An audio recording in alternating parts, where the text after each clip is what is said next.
مقصودي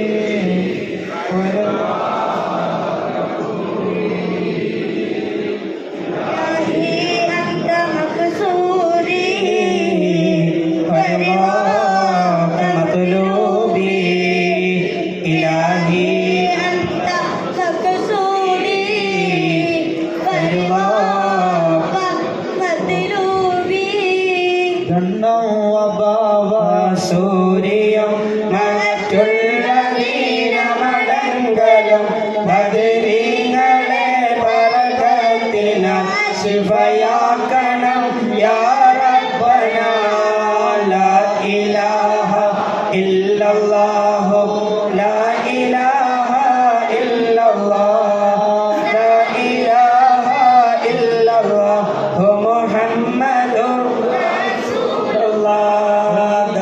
ബലാലും ആഫത്തും എടങ്ങേറുകൾ മുസീബത്തും ബദരീങ്ങളെ ബറകത്തിനാൽ നമ്മെ കാക്കണം യാ റബ്ബനാ ലാ ഇലാഹ ഇല്ലല്ലാഹു ലാ ഇലാഹ ഇല്ലല്ലാഹ് ലാ ഇലാഹ ഇല്ലല്ലാഹു മുഹമ്മദുർ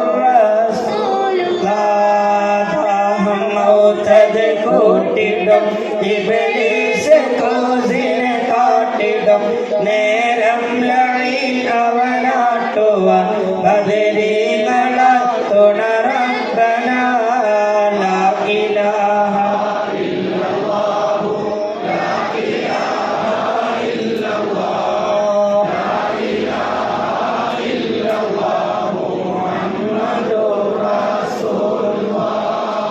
غوث الأعظم محي الدين عبد القادر جيلاني غوث الأعظم محي الدين عبد القادر الجيلاني غوث الأعظم محي الدين عبد القادر الجيلاني غوث الأعظم محي الدين عبد القادر الجيلاني غوث الأعظم محي الدين عبد القادر الجيلاني غوث الأعظم محي الدين عبد القادر الجيلاني غوث الأعظم محي الدين عبد القادر الجيلاني غوث الأعظم محي الدين عبد القادر الجيلاني غوث الأعظم محي الدين عبد القادر الجيلاني غوث الأعظم محي الدين عبد القادر الجيلاني غوث الأعظم محي الدين عبد القادر الجيلاني غوث الأعظم محي الدين عبد القادر الجيلاني غوث الأعظم محي الدين عبد القادر الجيلاني غوث الأعظم محي الدين عبد القادر الجيلاني غوث الأعظم محي الدين عبد القادر الجيلاني غوث الأعظم محي الدين عبد القادر الجيلاني غوث الأعظم محي الدين عبد القادر الجيلاني غوث الأعظم محي الدين عبد القادر الجيلاني غوث الأعظم محي الدين عبد القادر الجيلاني غوث الأعظم محي الدين عبد القادر الجيلاني غوث الأعظم محي الدين عبد القادر الجيلاني غوث الأعظم محي الدين عبد القادر الجيلاني غوث الأعظم محي الدين عبد القادر الجيلاني غوث الأعظم محي الدين عبد القادر الجيلاني غوث الأعظم محي الدين عبد القادر الجيلاني غوث الأعظم محي الدين عبد القادر الجيلاني غوث الأعظم محي الدين عبد القادر الجيلاني غوث الأعظم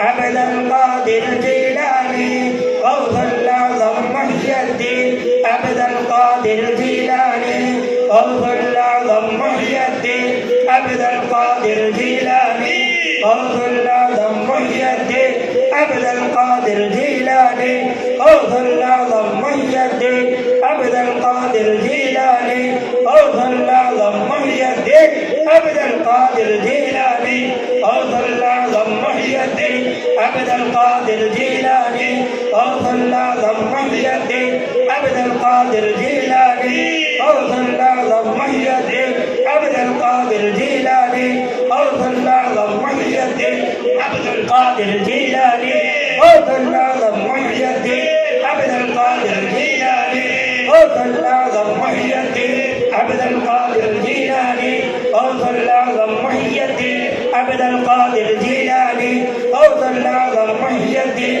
عبد القادر الجيلاني غوث الأعظم محي الدين عبد القادر الجيلاني غوث الأعظم محي الدين عبد القادر الجيلاني غوث الأعظم محي الدين عبد القادر الجيلاني غوث الأعظم محي الدين عبد القادر الجيلاني غوث الأعظم محي الدين عبد القادر الجيلاني غوث الأعظم محي الدين عبد القادر الجيلاني غوث الأعظم محي الدين عبد القادر الجيلاني غوث الأعظم محي الدين عبد القادر الجيلاني غوث الأعظم محي الدين عبد القادر الجيلاني غوث الأعظم محي الدين عبد القادر الجيلاني محي الدين عبد القادر الجيلاني غوث الأعظم محي الدين عبد القادر الجيلاني غوث الأعظم محي الدين عبد القادر الجيلاني غوث الأعظم محي الدين عبد القادر الجيلاني غوث الأعظم محي الدين عبد القادر الجيلاني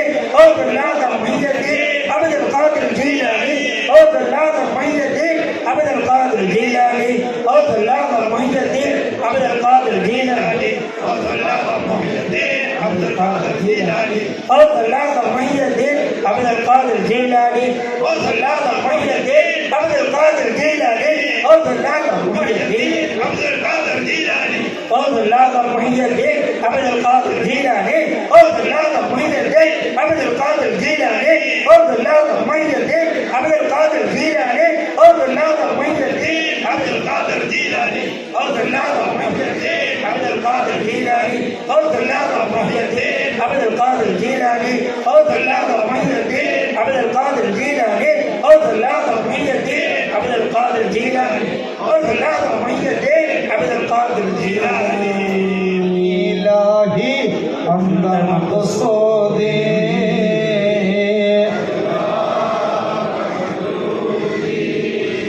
إلهي أنت مقصودي ورضاك مطلوبي إلهي أنت مقصودي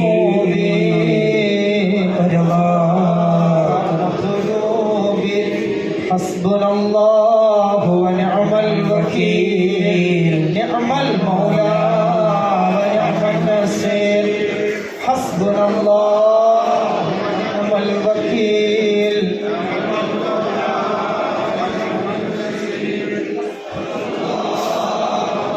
الوكيل نعم المولى ونعم النصير غفرانك ربنا وإليك المصير غفرانك ربنا وإليك المصير غفرانك ربنا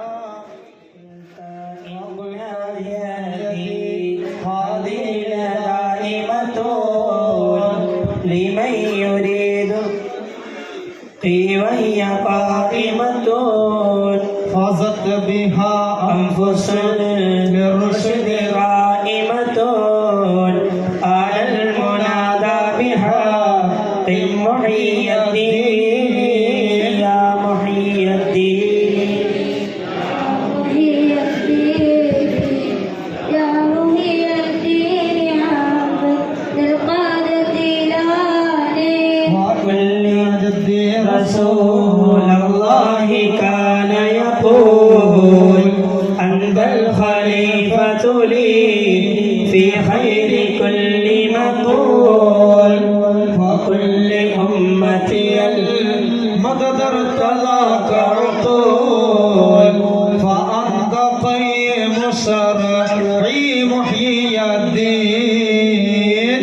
محي الدين يا محي الدين يا محي الدين عبد القادر يا سيدي سندي غوثي ويا مددي كل ظهيرنا للأعداء بالمدد مجير عرضي وخذ بيدي مدى مددي خليفة الله فينا محيي الدين يا محيي الدين يا محيي الدين عبد القادر يا سيدي سندي غوثي ويا مددي كل ظهير على الأعداء بالمدد مجير عرضي فخذ بيدي مدى مددي خليفة الله فينا محيي الدين يا سيدي سندي غوثي ويا مددي كل ظهيرنا للأعداء بالمدد مدير ارضي وخذ بيدي مدى مددي خليفة الله فينا محيي الدين يا سيدي سندي غوثي ويا مددي كل ظهيرنا للأعداء بالمدد مجير ارضي وخذ بيدي مدى مددي خليفة الله فينا محيي الدين يا محيي الدين يا محيي الدين يا محيي الدين عبد القادر وعذني من مريد نهجك الأقوام ومن عبيدك عبدا طائعا أدوام ومن جنودك مقداما إليه يهام نعم الأمير أميرا محيي الدين يا محيي الدين يا محيي الدين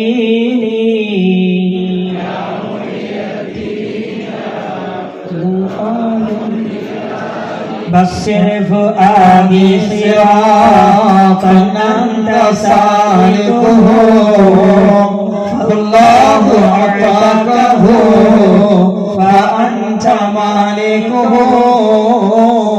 ونجيه من الله فيها مالكه سلطان كل ولي محيي الدين يا محيي الدين يا محيي الدين يا محيي الدين عبد القادر جيلاني صلى الله مدام الغوث الأعظم قام على محمد العلي لخير مقام والذي دين الرشاد أقام فاسأله يشفع لي يا محيي الدين يا محيي الدين يا محيي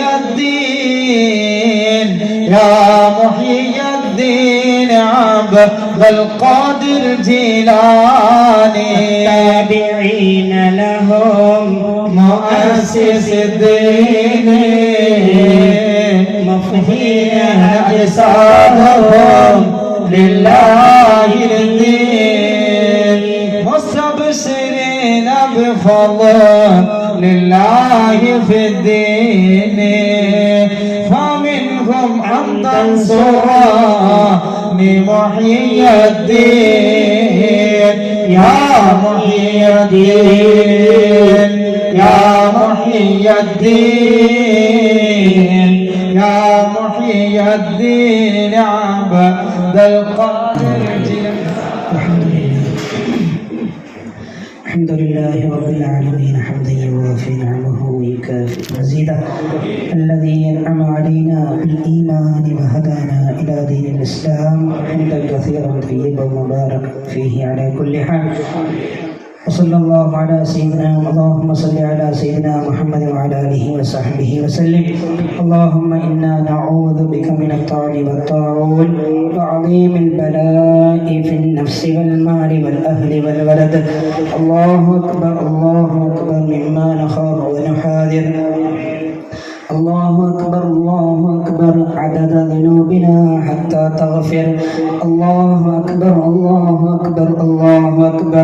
وصلى الله على سيدنا محمد وعلى آله وصحبه وسلم اللهم كما شفعت نبينا فأمهلنا وعمر بنا منازلنا ولا تهلكنا بذنوبنا يا أرحم الراحمين اللهم سكن عنا بجودك ولطفك وفضلك وكرمك صدمة هيبة فهدمان الجبروت باللطيفة النازلة الواردة من فيضان الملكوت حتى نتثبت بأذيال لطفك وتعتصم من إنزال قهرك يا ذا القوة الكاملة والقدرة الشاملة والرحمة الواسعة برحمتك وبما حفظت به عبادك الصالحين يا ذا الجلال والإكرام نسألك أن تصرف عنا الطاعون والبلاء نسألك أن تصرف عنا الطاعون والبلاء يا الله بنور ذات الله القديم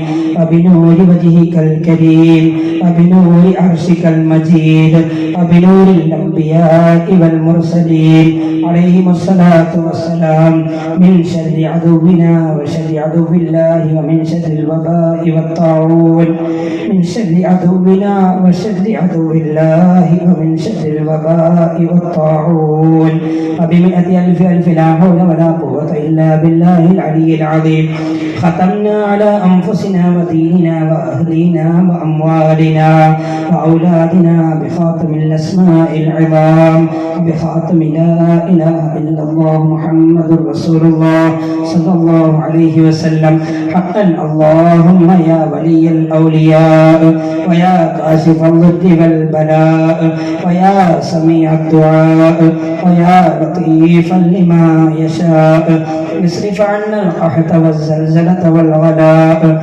والنقمة والمحنة والعناء والبشاء والشدة والبلية والطاعون والوباء بحرمة سيد الأصفياء صلى الله عليه وسلم وأمير المؤمنين سيدنا علي المرتضى وحسن الرضا وحسن الشهيد بكربلاء وفاطمة الزهراء رضي الله عنا وعنهم احفظنا واحفظ من نعوذ به لا حول ولا قوة إلا بالله العلي العظيم يا لطيفا لم تزل الطف بنا فيما نزل إنك لطيف لم تزل حي صمد باق إله كنف واق ربنا اكشف عنا العذاب إنا مؤمنون يا ودود يا ودود يا ودود يا ذا العرش المجيد يا فعال لما يريد نسألك بعزتك التي لا ترام وبملكك الذي لا يضام وبكرسيك الذي لا يتحرك بنورك الذي ملأ أركان عرشك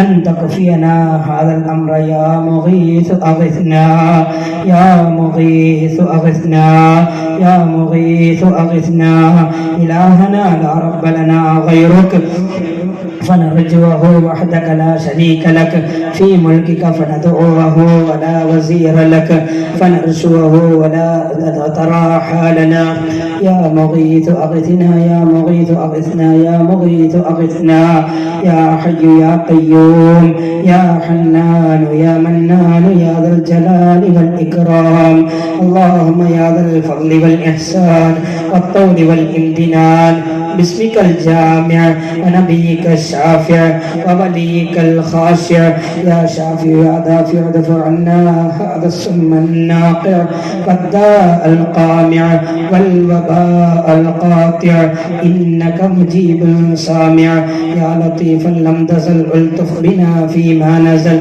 إنك لطيف لم تزل اللهم إنا نعوذ بك من الطعن والطاعون اللهم إنا نعوذ بك من الطعن والطاعون وعظيم البلاء في النفس والأهل والمال والولد يا واحد يا أحد يا فرد يا صمد يا حي يا قيوم برحمتك أستغيث لا إله إلا أنت سبحانك إني كنت من الظالمين خالق رازق دائم باق حي صمد إله كنف واق الله أكبر الله أكبر الله أكبر مما نخاف ونحاذر الله أكبر الله أكبر عدد ذنوبنا حتى تغفر الله أكبر الله أكبر اللهم صل على سيدنا محمد صاحب الكوثر اللهم كما شفعت نبيك سيدنا محمدا صلى الله عليه وسلم فينا فأمهلنا وأمر بنا منازلنا ولا تهلكنا بذنوبنا ولا تؤاخذنا بسوء أفعالنا ولا تهلكنا بخطايانا يا أرحم الراحمين اللهم لا تقتلنا بغضبك ولا تهلكنا بعذابك وعافنا قبل ذلك يا أرحم الراحمين اللهم اكشف عنا من البلاء ما لا يكشفه غيرك يا أرحم الراحمين يا أرحم الراحمين ارحمنا برحمتك التي وسعت كل شيء واحفظنا من بين أيدينا ومن خلفنا وعن أيماننا وعن شمائلنا ومن فوقنا ونعوذ بعظمتك أن نغتال من تحتنا يا أكرم الأكرمين يا غياث المستغيثين بسم الله أزلي ولم يزل بسم الله أزلي ولم يزل ولا يزال يزيل الزوال وهو لا يزال ولا حول ولا قوة إلا بالله العلي العظيم لا حول ولا قوة إلا بالله العلي العظيم وننزل من القرآن ما هو شفاء ورحمة للمؤمنين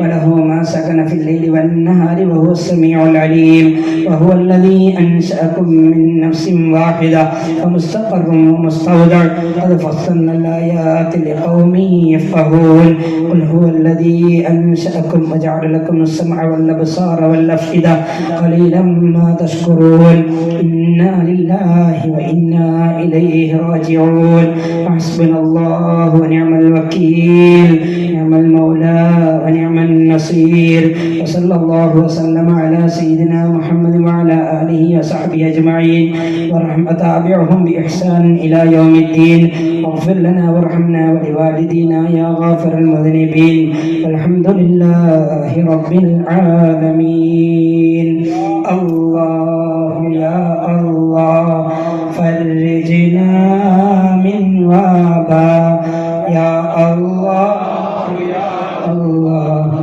فرحنا من وباء يا سلطان محي الدين انصرنا يا الله عجلنا بالفتح يا الله يا الله يا الله يا الله فرجنا من وباء يا الله يا الله فرحنا بالنبا بالسلطان محي الدين انصرنا يا الله عجلنا بالفتح يا الله يا الله يا الله يا الله فرجنا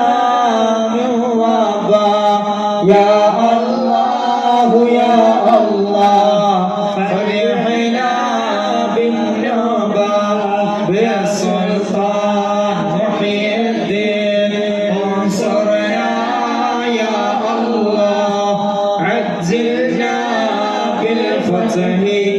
يا الله يا الله إلى حضرة حبيبنا المصطفى محمد صلى الله عليه وسلم الفاتحة. أعوذ بالله من الشيطان الرجيم. بسم الله الرحمن الرحيم. الحمد لله رب العالمين الرحمن الرحيم مالك يوم الدين. إياك نعبد وإياك نستعين اهدنا الصراط المستقيم صراط الذين أنعمت عليهم غير المغضوب عليهم ولا الضالين آمين. وإلى حضرة نبي الله سيدنا بلغ الملكان خضر عليه السلام الفاتحة. أعوذ بالله من الشيطان الرجيم. بسم الله الرحمن الرحيم. الحمد لله رب العالمين الرحمن الرحيم مالك يوم الدين. إياك نعبد وإياك نستعين اهدنا الصراط المستقيم صراط الذين أنعمت عليهم غير المغضوب عليهم ولا الضالين آمين. وإلى حضرة نبي الله سليمان عليه الصلاة والسلام الفاتحة. أعوذ بالله من الشيطان الرجيم. بسم الله الرحمن الرحيم.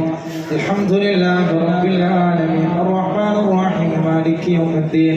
إياك نعبد وإياك نستعين اهدنا الصراط المستقيم صراط الذين أنعمت عليهم غير المغضوب عليهم ولا الضالين آمين.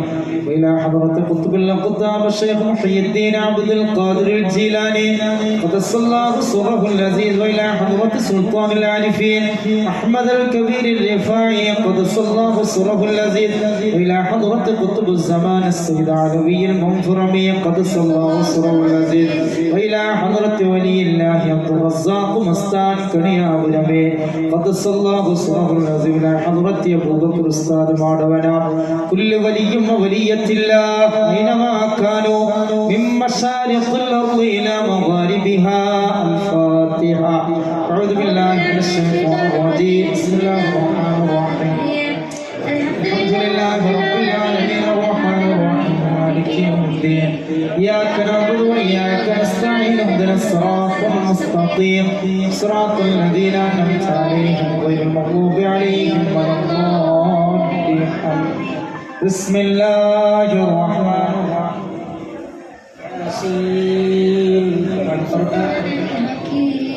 إنك لمن المرسلين على صراط مستقيم تنزيل العزيز الرحيم لتنذر قوما ما أنذر آباءهم فهم غافلون لقد حق القول على أكثرهم فهم لا يؤمنون إنا جعلنا في أعناقهم أغلالا فهي إلى الأذقان فهم مقمحون وجعلنا من بين أيديهم سدا ومن خلفهم سدا فأغشيناهم فهم لا يبصرون وسواء عليهم أأنذرتهم أم لم تنذرهم لا يؤمنون إنما تنذر من اتبع الذكر وخشي الرحمن بالغيب فبشرهم بمغفرة وأجر كريم.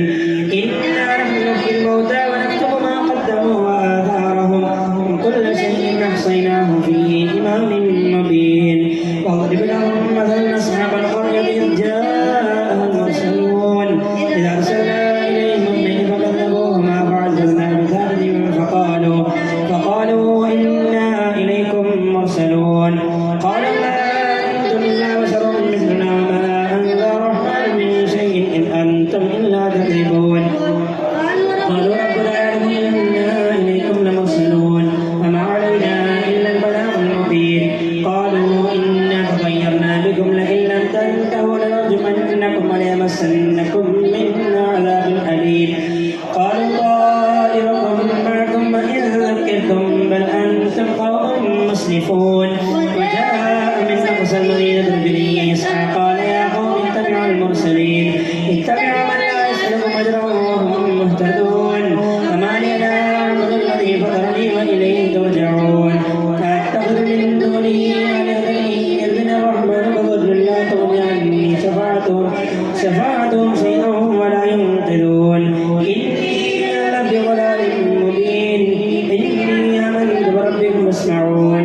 قيل ادخل الجنة قال يا ليت قومي يعلمون بما غفر لي ربي وجعلني من المكرمين. فما أنزلنا على قومه من بعده من جند من السماء وما كنا منزلين. إن كانت إلا صيحة واحدة فإذا هم خامدون. يعبدون يحسبون العباد ما يأتيهم من رسول إلا كانوا به يستهزئون ألم يروا كم أهلكنا قبلهم من القرون أنهم إليهم لا يرجعون وإن كل لما جميع الذين محضرون فآية لهم الأرض الميتة أحييناها وأخرجنا منها حبا فمنه يأكلون جنات من نخيل وأعناب وفجرنا فيها من العيون ليأكل من ثمره وما عملته أيديهم فلا يشكرون سبحان الذي خلق الأزواج كلها مما تنبت الأرض ومن أنفسهم ومما لا يعلمون وآية لهم الليل نسلخ منه النهار فإذا هم مظلمون والشمس تجري لمستقر لها ذلك تقدير العزيز العليم والقمر قدرناه منازل حتى عاد كالعرجون القديم الشمس ينبغي لها أن تدرك القمر والليل سابق النهار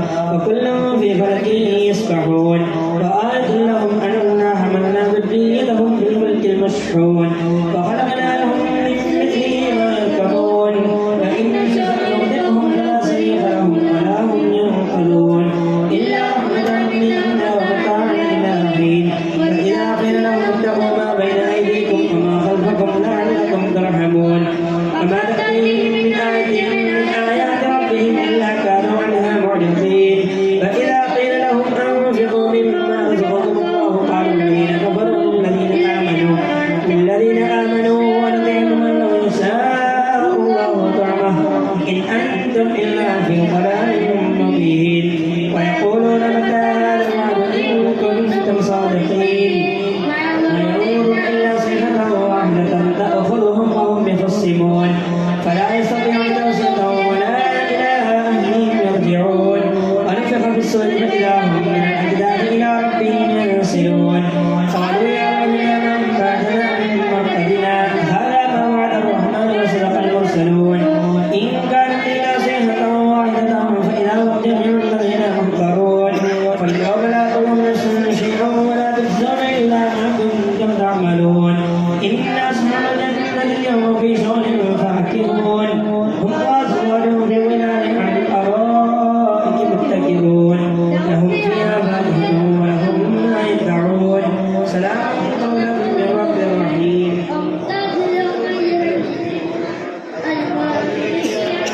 آدم أن لا تعبدوا الشيطان إنه لكم عدو مبين وأن اعبدوني كثيرا فلم تكونوا تعقلون هذه جهنم التي كنتم توعدون اصلوها اليوم بما كنتم تكفرون اليوم نختم على أفواههم وتكلمنا أيديهم وتشهد أرجلهم بما كانوا يكسبون ولو نشاء لطمسنا على أعينهم فاستبقوا الصراط فأنى يبصرون ولو نشاء لمسخناهم على مكانتهم فما استطاعوا مضيا ولا يرجعون أمن نعمله نكسه في الخلق فلا يعقلون أما علمناه الشعر ما ينبغي له إن هو إلا ذكر وقرآن مبين لينذر من كان حيا ويحكم القول على الكافرين أولم يروا أنا خلقنا لهم مما عملت أيدينا أنعاما فهم لها مالكون وذللناها لهم فمنها ركوبهم ومنها يأكلون ولهم فيها منافع ومشارب فلا يشكرون اتخذوا من دون الله آلهة لعلهم ينصرون لا يستطيعون نصرهم وهم لهم جند محضرون فلا يحزنك قولهم إنا نعلم ما يسرون وما يعلنون أولم يرى الإنسان أنا خلقناه من نطفة فإذا هو خصيم مبين وضرب لنا مثلا ونسي خلقه قبل من يحيي الله بحمده قل يحيي الذي أنشأها أول مرة وهو بكل خلق عليم الذي جعل لكم من الشجر الأخضر نارا فإذا أنتم منه توقدون أوليس الذي خلق السماوات والأرض بقادر على أن يخلق مثلهم بلى وهو الخلاق العليم إنما أمره إذا أراد شيئا أن يقول له كن فيكون فسبحان من شيء وإليه ترجعون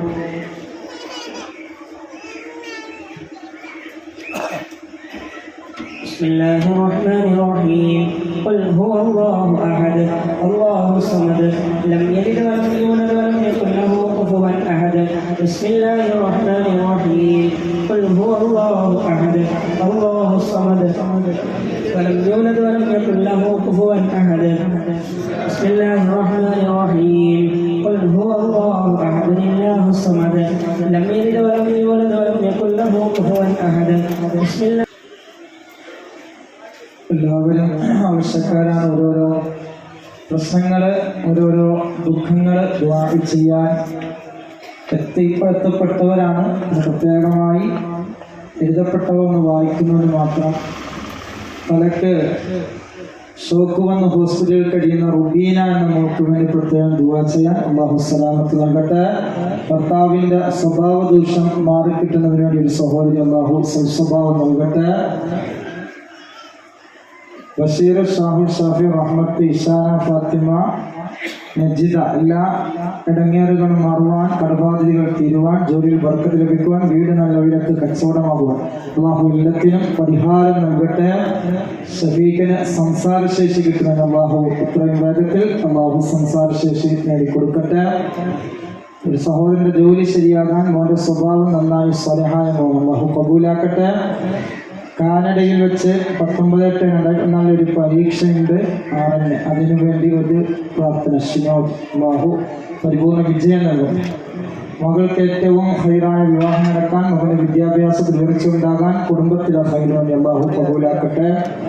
കിട്ടാനുള്ള പൈസ എത്രയും വേഗം കിട്ടാൻ അല്ലാഹു ഈ സദസ്സിന്റെ ബർക്കത്തുകൊണ്ട് മടക്കി കൊടുക്കട്ടെ. ജോലിയിൽ ബർക്കത്ത് വരാൻ, ഹൈറായ ഒരു ജീവിതമാർഗം അല്ലാഹു കബൂലാക്കട്ടെ. മകൻ MBBS പരീക്ഷ എഴുതുന്നു, ജയിക്കാൻ അല്ലാഹു പരിപൂർണമായ വിജയം നൽകട്ടെ. നല്ലൊരു ജോലി ശരിയാകുവാൻ അല്ലാഹു ഹൈറായ ജോലി നൽകട്ടെ. ഓപ്പറേഷൻ കഴിഞ്ഞ് കണ്ണിന് കാഴ്ച കുറഞ്ഞതിന്റെ പേരിൽ എത്രയും പെട്ടെന്ന് പരിപൂർണ കാഴ്ചശക്തി കിട്ടുവാൻ അല്ലാഹു പരിപൂർണമായ കാഴ്ചശക്തി മുടക്കി കൊടുക്കട്ടെ. ഉമ്മാക്ക് കിഡ്നിയിൽ ഒരു മുഴ കാണിക്കുന്നു. നാളെയാണ് അതിൻ്റെ ചെക്കപ്പ്. നാളത്തെ ചെക്കപ്പിൽ ഒരു കുഴപ്പങ്ങൾ ഉണ്ടാവാതെ ഇരിക്കാൻ അല്ലാഹു പ്രത്യേകമായ അവൻ്റെ മഹ്ലുഫതിൽ കൊണ്ട് പരിപൂർണ വിജയം ഓപ്പറേഷൻ നൽകട്ടെ. ഒരു സഹോദരന് കരൾ സംബന്ധമായ അസുഖം 2ാം സ്റ്റേജിലാണ്. അല്ലാഹു എത്രയും വേഗത്തിൽ ആ അസുഖം സുഖപ്പെടുത്തട്ടെ. 2 സഹോദരങ്ങൾക്ക് കുട്ടികളില്ല. അല്ലാഹു ഖൈറായ സ്വാലിഹുകളായ മക്കളെ നൽകട്ടെ. സാമ്പത്തികമായി ബുദ്ധിമുട്ട് അല്ലാഹു എല്ലാ തരത്തിലുള്ള സാമ്പത്തിക ക്ലേശങ്ങളും പരിഹരിച്ചു കൊടുക്കട്ടെ. എൻ്റെ മകൻ ഇസ്മായിലിന് ഭയങ്കരമായ കടങ്ങളാണ്. വീട് ജപ്തി, എല്ലാ കാര്യങ്ങളും ഖൈറായ രീതിയിൽ തടസ്സങ്ങൾ മാറിക്കിട്ടുവാൻ വേണ്ടി വാച്ചൻ അല്ലാഹു സലാമത്ത് നൽകട്ടെ. ഇൻഷാ അല്ലാഹ് നമ്മുടെ ഏറ്റവും മുഖ്യ അജണ്ടയാണ് ദുആ എന്ന് പറയുന്നത്. എല്ലാവരും അല്ലാഹു തരും. നമ്മുടെ വിളിക്ക് എപ്പോഴും കേൾക്കാൻ തയ്യാറായവൻ അല്ലാഹുവാണ്. ഒരിക്കലും പിശുക്കില്ലാത്തവനാണ്. ഒരുപാട് പ്രാർത്ഥന സ്വീകരിക്കുന്നവനാണ്. ആ റബ്ബിനെയാണ് നാം വിളിക്കുന്നത് എന്ന തികഞ്ഞ പ്രതീക്ഷയോടെ ഇരു കരങ്ങളും ചുമലുകൾക്ക് നേരെ ഉയർത്തി ആത്മാർത്ഥമായി ആമീൻ പറയും. അൽഹംദുലില്ലാഹി റബ്ബിൽ ആലമീൻ ഹംദൻ യുവാഫി നിഅമഹു വയുകാഫി മസീദഹു അൽഹംദുലില്ലാഹി അൽദീ ഹദാനാ ലിഹാദാ വമാ കുന്നാ ലിനഹ്തദിയ ലൗലാ അൻ ഹദാനല്ലാഹ് ഹംദൻ യുവാഫി നിഅമഹു വയുകാഫി മസീദഹു ഹംദൻ കസീറൻ ത്വയ്യിബൻ മുബാറകൻ ജമീലൻ ദായിമൻ ഫീഹി അലാ കുല്ലി ഹാൽ. اللهم صل وسلم وزد وبارك على رسولك وحبيبك سيدنا المصطفى محمد وعلى آله وصحبه سيدنا ومولانا محمد. اللهم صل صلاة كاملة وسلم سلاما تاما على سيدنا محمد الذي تنحل به العقد وتنفرج به الكرب وتقضى به الحوائج وتنال به الرغائب وحسن الخواتم ويستسقى الغمام بوجهه الكريم وعلى آله وصحبه في كل لمحة ونفس بعدد كل معلوم لك صلاة وسلاما وبركة تنجينا ووالدينا وأهلنا وأساتذتنا ومن أعاننا ومن تعلقوا بنا ومن أطعمنا ومن سقانا ومن تصدق لنا ومن أوصانا بالدعاء ومن حضروا المبارك الميمون بها من جميع الأهوال والبليات وتسلمنا وتسلمهم بها من جميع الأسقام والآفات وتطهرنا وإياهم بها من جميع السيئات وتغفر لنا ولهم بها جميع الخطيئات وتقضي لنا ولهم بها جميع الحاجات وتقضي لنا ولهم بها جميع الحاجات وتقضي لنا ولهم بها جميع الحاجات وترفعنا وترفعهم بها عندك على الدرجات وتبلغنا وتبلغهم بها أقصى الغايات من جميع الخيرات في الحياة وبعد الممات رحمانا يا رحيما يا راج سيداയ الملك الجبار يا الله കരുണക്കടലായ അല്ലാഹ് കരുണയുള്ള കൃപയുള്ള ദയാലുവായ അല്ലാഹ് ഞങ്ങളെ ഖബൂലാക്കണേ അല്ലാഹ് ഈ മജ്ലിസിനെ സ്വീകരിക്കണേ അല്ലാഹ് ഞങ്ങളുടെ ഖുർആനുകളെ ഖബൂലാക്കണേ അല്ലാഹ് ഹബീബിനെ ചൊല്ലിയ സ്വലാത്ത് സലാം അവിടുത്തെ മദ്ഹുകളെ പ്രകീർത്തനങ്ങളെ ഖബൂലാക്കണേ അല്ലാഹ് നിന്റെ മഹാനായ വലിയാവുന്ന ഗൗസുൽ മദ്ഹുകളെ ഞങ്ങളെ പാടി പറഞ്ഞു നീ ഖബൂലാക്കണേ അല്ലാഹ് മഹാനവറുകളെ ഞങ്ങൾ വിളിച്ചു റബ്ബേ നീ ഖബൂലാക്കണേ അല്ലാഹ് പരിശുദ്ധമായ ഞങ്ങളുടെ ഖളാഉൽ ഹാജത്ത് നിസ്കാരങ്ങളെ ഖബൂലാക്കണേ അല്ലാഹ് അല്ലാഹുവേ ഈ സദസ്സിനെ സ്വീകരിക്കണേ അല്ലാഹ് ഞങ്ങൾ ഓതിയെല്ലാത്തിന്റെയും മഹത്തായ മിസ്ല സവാബ് നബിയുനാ റസൂലുള്ളാഹ് തങ്ങളിലേക്ക് ഞങ്ങൾ ഹദിയ ചെയ്യുന്നു അല്ലാഹ് ആ ഹബീബിന് വസീലത്ത് ഫളീലത്ത് നൽകണേ അല്ലാഹ് ലോകത്തുള്ള മുഴുവൻ അമ്പിയാക്കൾ ഔലിയാക്കൾ സ്വാലിഹുകളെ സാദാത്യങ്ങൾ മശായിഖന്മാരിലേക്ക് ഹദിയ ചെയ്യുന്നു അല്ലാഹ് ഈ സഫർ പോലെയുള്ള സഫർ മാസങ്ങളിൽ നിന്ന് വിട പറഞ്ഞ മഹാന്മാര് മഹദികളിലേക്ക് ഹദിയ ചെയ്യുന്നു അല്ലാഹ് ഇവിടെ പേര് പറയപ്പെട്ട മഹാന്മാര് മഹദികളാരെല്ലാം അല്ലാഹുവേ മുഅ്മിനുകളായ ജിന്നുകളിൽ നിന്ന് ഇൻസുകളിൽ നിന്ന് പറയപ്പെട്ടവരിലേക്കെല്ലാം ഞങ്ങൾ ഹദിയ ചെയ്യുന്നു അല്ലാഹ് വിശിഷ്ട മഹാനായ ഗൗസുൽ ആസം അശ്ശൈഖ് മുഹയ്യിദ്ദീൻ അബ്ദുൽ ഖാദിർ ജീലാനി ഖദ്ദസല്ലാഹു സിറഹുൽ അസീസ് മഹാനിലേക്ക് ഹദിയ ചെയ്യുന്നു അല്ലാഹ് ശൈഖിലേക്ക് ഹദിയ ചെയ്യുന്നു അല്ലാഹ് ഖമർ നബിയിലേക്ക് ഹദിയ ചെയ്യുന്നു അല്ലാഹ് സുലൈമാൻ നബിയിലേക്ക് ഹദിയ ചെയ്യുന്നു അല്ലാഹ് മഹാനായ അബ്ദുർ റസാഖ് മസ്താനിലേക്ക് ഹദിയ ചെയ്യുന്നു അല്ലാഹ് അബൂബക്കർ ഉസ്താദ് മാടവനിലേക്ക് ഹദിയ ചെയ്യുന്നു അല്ലാഹ് എല്ലാ ഖൈറു സ്വലാഹിന്റെ അഖിലക്കാരിലേക്കും ഹദിയ ചെയ്യുന്നു അല്ലാഹ്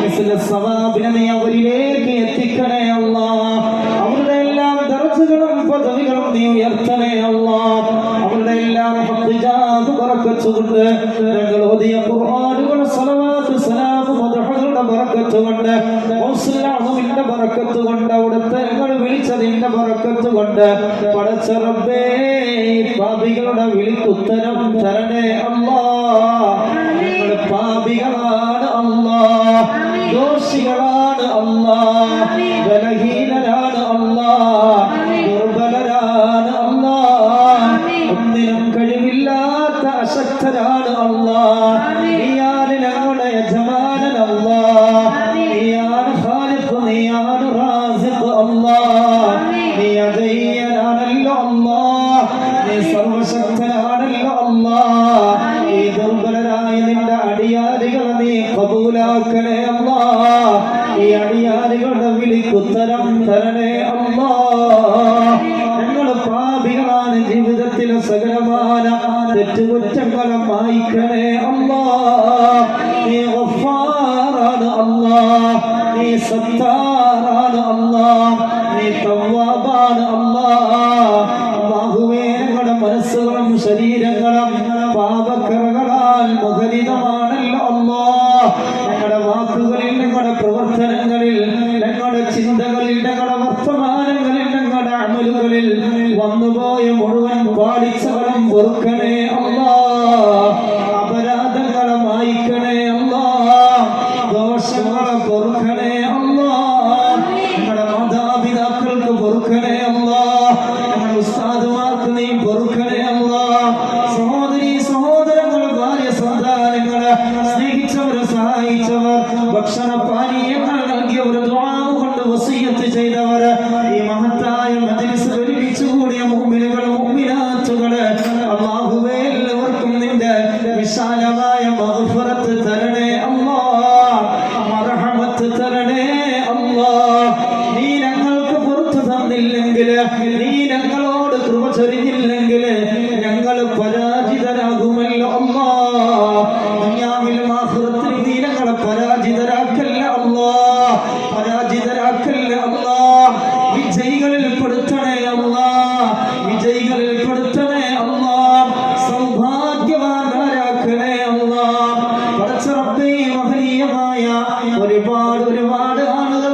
മജ്ലിസ് നീ ഖബൂലാക്കണേ അല്ലാഹ്. പടച്ച റബ്ബേ, മഹത്തായ ഖുത്ബിയത്തിന്റെ മജ്ലിസിൽ ആദ്യമായി സംബന്ധിച്ചവരുണ്ട്, രണ്ടും മൂന്നും ഒത്തിരി തവണകൾ സംബന്ധിച്ചവര് ഈ മജ്ലിസിലുണ്ടല്ലോ അല്ലാഹ്. ഒരുപാട് ആളുകൾക്ക് ഫലപ്രാപ്തി ലഭിച്ച മജ്ലിസാണല്ലോ അല്ലാഹ്. പടച്ച റബ്ബേ, ഈ മഹത്തായ മജ്ലിസിൽ ഒരുമിച്ചുകൂടി നിന്നിലേക്ക് ഉയർത്തുന്ന കരങ്ങളെ തട്ടിക്കളയല്ല അല്ലാഹ്. അല്ലാഹുവേ, ഈ സദസ്സിലെ മാനസികമായി, ശാരീരികമായി, സാമ്പത്തികമായി ഒരുപാട് ബുദ്ധിമുട്ടുകൾ അനുഭവിക്കുന്നവരുണ്ട്. എല്ലാവരെയും അറിയുന്ന അല്ലാഹ്, പേര് കൂടാതെ അഡ്രസ് കൂടാതെ അറിയുന്ന അല്ലാഹ്, വിവരണം ആവശ്യമില്ലാത്ത അല്ലാഹ്, നിന്നിലേക്ക് ഞങ്ങൾ സർവ്വതും സമർപ്പിക്കുന്നു അല്ലാഹ്. ഈ ഇബാദുകളുടെ അടിയാറുകളുടെ ആവശ്യങ്ങൾ മുഴുവനും നിന്റെ ദർബാറിലേക്ക് ഞങ്ങൾ സമർപ്പിക്കുന്നു അല്ലാഹ്. നിന്റെ ഖജനാവ് വിശാലമാണല്ലോ അല്ലാഹ്, നിന്റെ ദർബാർ വിശാലമാണല്ലോ അല്ലാഹ്. എത്ര കൊടുത്താലും ചുരുങ്ങൂലല്ലോ അല്ലാഹ്, എത്ര നൽകിയാലും അതിൽ കുറവ് വരില്ലല്ലോ അല്ലാഹ്. നിന്റെ ഖജനാവിൽ നിന്ന് ഞങ്ങൾക്ക് ഓശാരമായി നൽകണേ അല്ലാഹ്. നിന്റെ ദർബാറിലേക്ക് ഞങ്ങളുടെ മുഴുവൻ ആളുകളുടെയും സങ്കടങ്ങളും നൊമ്പരങ്ങളും വ്യാകുലതകളും ആകുലതകളും വിഷമതകളും ഞങ്ങൾ റബ്ബേ സമർപ്പിക്കുന്നു അല്ലാഹ്. പരിഹാരം തരണേ അല്ലാഹ്, പരിഹാരം തരണേ അല്ലാഹ്, പരിഹാരം തരണേ അല്ലാഹ്. രോഗികൾക്ക് ശിഫ നൽകണേ അല്ലാഹ്. അല്ലാഹുവേ, ഞങ്ങളുടെ കൂട്ടത്തിൽ ബാഹ്യവും ആന്തരികവുമായ പലതരത്തിലുള്ള രോഗങ്ങള്, വേദനകൾ അനുഭവിക്കുന്നവരുണ്ട് റബ്ബേ. എല്ലാവർക്കും പരിപൂർണ ശിഫ തരണേ അല്ലാഹ്. ഇവിടെ ലിസ്റ്റ് വായിച്ചവരുടെ കൂട്ടത്തിൽ ഈ വിനീതനോട് ദുആ കൊണ്ട് വസിയത്ത് ചെയ്തവരിൽ അല്ലാഹുവേ, ഈ സദസ്സിന് നേതൃത്വം നൽകുന്ന ബാവയിലേക്ക് വസിയത്ത് ചെയ്തവരിലെല്ലാം പടച്ച റബ്ബേ, ഒരുപാട് ആളുകൾ പലതരത്തിലുള്ള രോഗങ്ങളെ കൊണ്ട് ബുദ്ധിമുട്ടുന്നു അല്ലാഹ്. എല്ലാവർക്കും ശിഫ നൽകണേ അല്ലാഹ്. പടച്ച റബ്ബേ, നീ തന്ന ആന്തരിക അവയവങ്ങളെ കേടുപാട് കൂടാതെ നിലനിർത്തണേ അല്ലാഹ്. അല്ലാഹുവേ, എന്ത് കേടുപാട് വന്നെങ്കിലും നീ അത് സുഖപ്പെടുത്തണേ അല്ലാഹ്. നീ സുഖപ്പെടുത്തണേ അല്ലാഹ്, നീ സുഖപ്പെടുത്തണേ അല്ലാഹ്.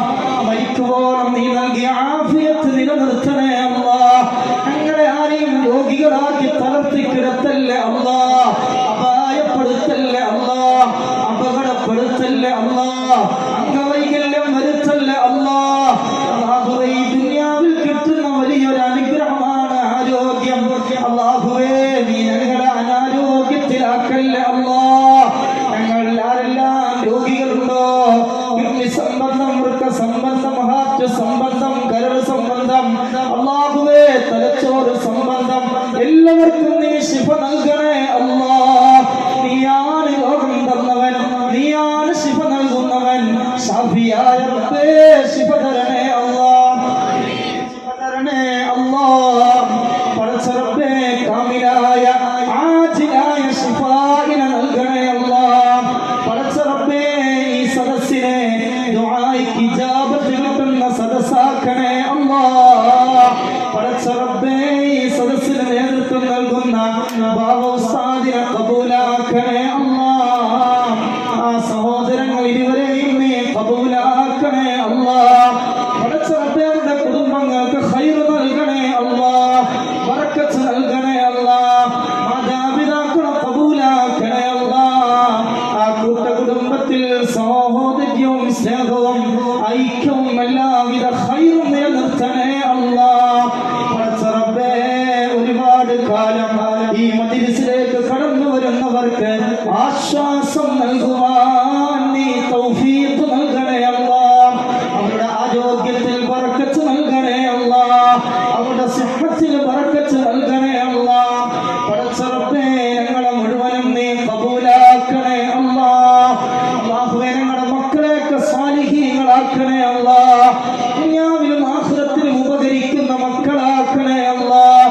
നല്ല ബുദ്ധി നൽകണേ അല്ലാഹ്, നല്ല ഓർമ്മശക്തി നൽകണേ അല്ലാഹ്, നല്ല ഗ്രാഹ്യശക്തി നൽകണേ അല്ലാഹ്. അവരെ ആരെയും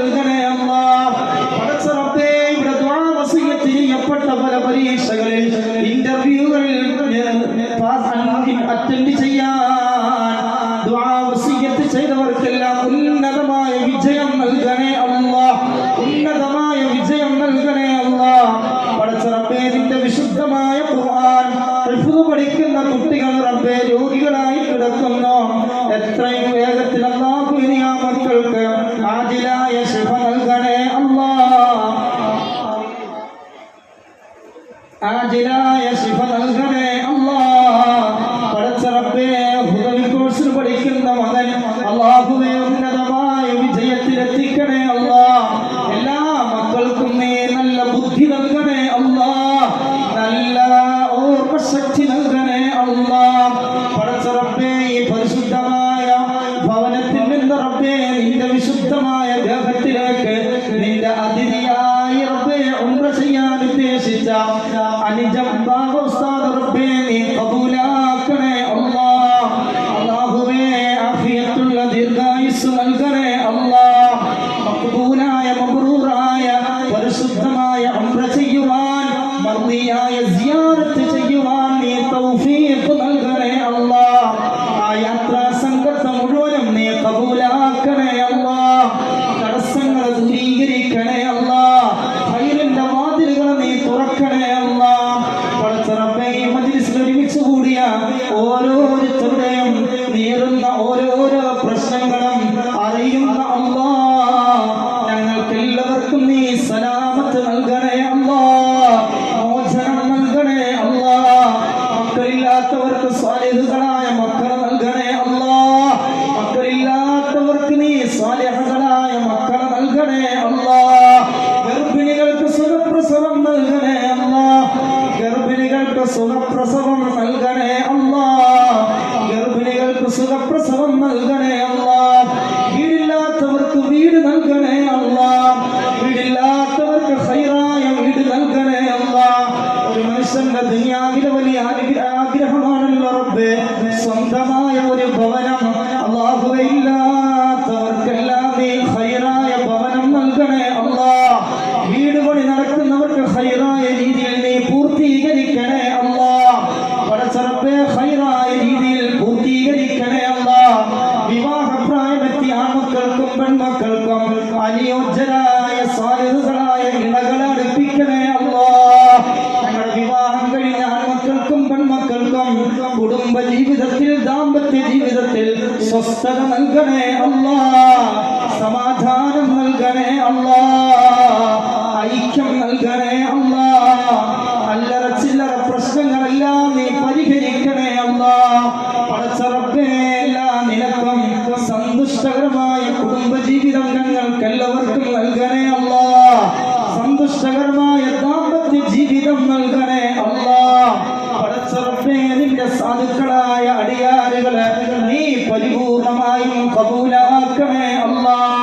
പടച്ച റബ്ബേ, കഴിഞ്ഞ മാസം ഇവിടെ നടത്തപ്പെട്ട ഒരു കുട്ടിയുടെ, പെൺകുട്ടിയുടെ നിക്കാഹ് റബ്ബേ, ആരെല്ലാം മാനസികമായി, ശാരീരികമായി, സാമ്പത്തികമായതിൽ സഹകരിച്ചോ എല്ലാവർക്കും നീ ഖൈറായ സാമ്പത്തികം നൽകണേ അല്ലാ. അവരുടെ മുറാദുകളെ ഹാസിലാക്കണേ അല്ലാ. പടച്ച റബ്ബേ, ആ ഇരുവരുടെയും ദാമ്പത്യ ജീവിതത്തിൽ സന്തോഷം നിലനിർത്തണേ അല്ലാ.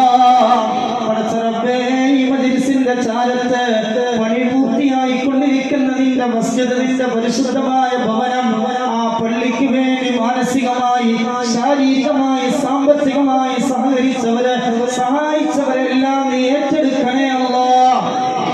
പടച്ച റബ്ബേ, അവരുടെ ചെറുതും വലുതുമായ സംഭാവനകളെ കബൂലാക്കണേ അല്ലാ. അല്ലാഹുവേ, ഈ ദുനിയാവിലെയും നാളത്തെ ആഖിറത്തിലെയും എല്ലാവിധ വിഷമതകളും നീ പരിഹരിച്ചു കൊടുക്കണേ അല്ലാ. നീ പരിഹരിച്ചു കൊടുക്കണേ അല്ലാ. കടക്കാരുടെ കടങ്ങളെ വീട്ടിൽ തരണേ അല്ലാ. പടച്ച റബ്ബേ, നിന്നോടും നിന്റെ പടപ്പിനോടും ഒരു ബാധ്യതയുമില്ലാത്ത മരണം ഞങ്ങൾക്ക് നൽകണേ അല്ലാ. കടക്കാരായി ഞങ്ങളെ നീ മരിപ്പിക്കല്ലേ അല്ലാ. അല്ലാഹുവേ, കടക്കാരായി ഞങ്ങളെ ആരെയും നീ മരിപ്പിക്കല്ലേ അല്ലാ. നിന്റെ പടപ്പുകളോടും നിന്നോടുമുള്ള മുഴുവൻ ബാധ്യതകളും പരിപൂർണമായി വീട്ടപ്പെട്ട നല്ല മരണം നൽകണേ അല്ലാ. പടച്ച റബ്ബേ, സാമ്പത്തിക ഭദ്രത നൽകണേ അല്ലാ. സമ്പൽ സമൃദ്ധി നൽകണേ അല്ലാ. ആർക്കെല്ലാം കടങ്ങൾ മടക്കി കിട്ടാനുണ്ടോ ഖൈറായി നീ മടക്കി തരീക്കണേ അല്ലാ.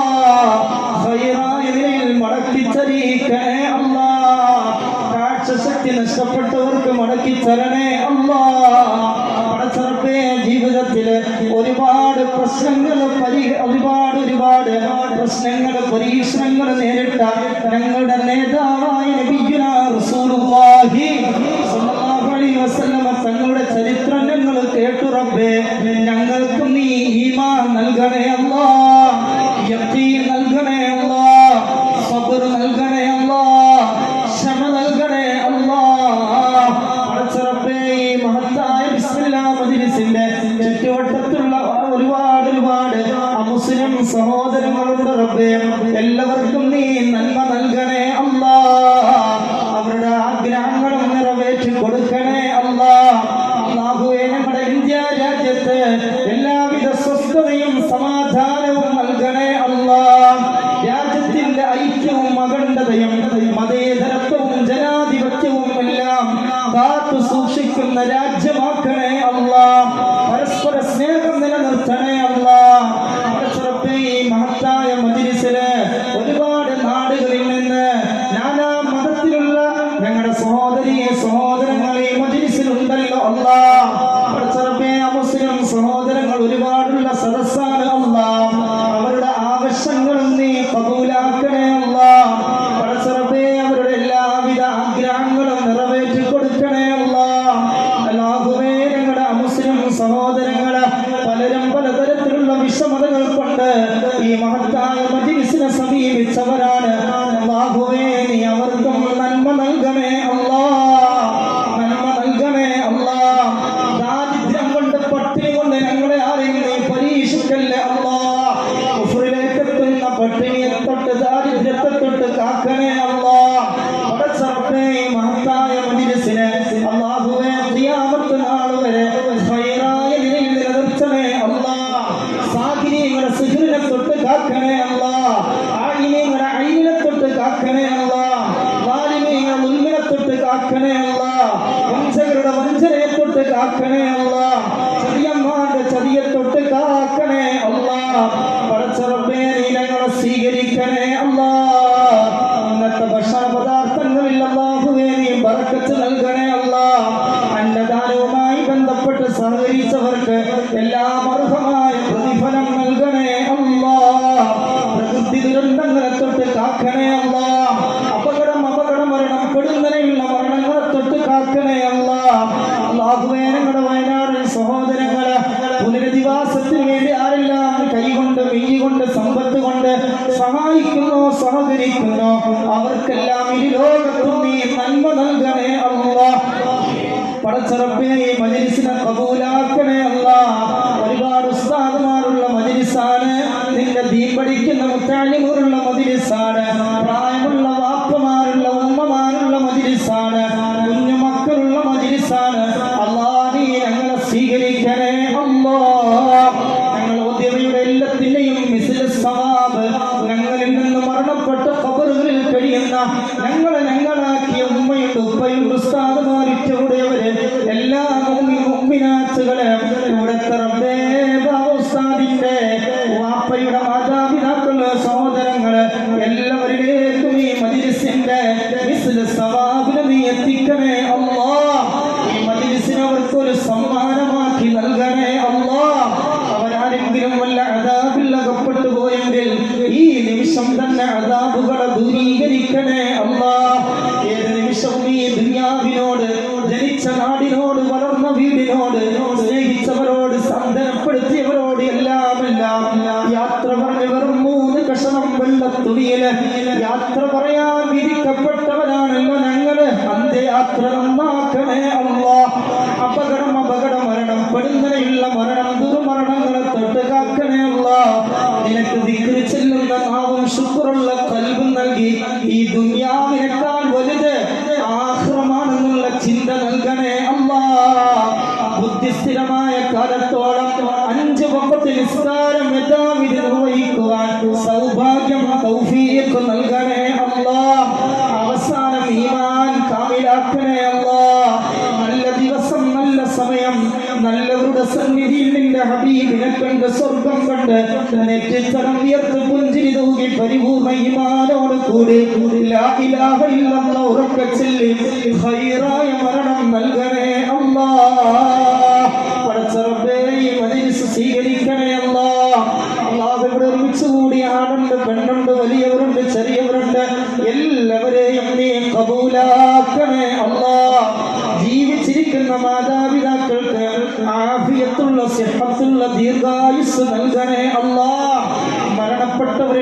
ചെറുപ്രായത്തില് ഞങ്ങളോട് കാണിച്ച കരുണ നീ നിലനിർത്തണേ, അവരോട് കാണിക്കണേ അല്ലാ.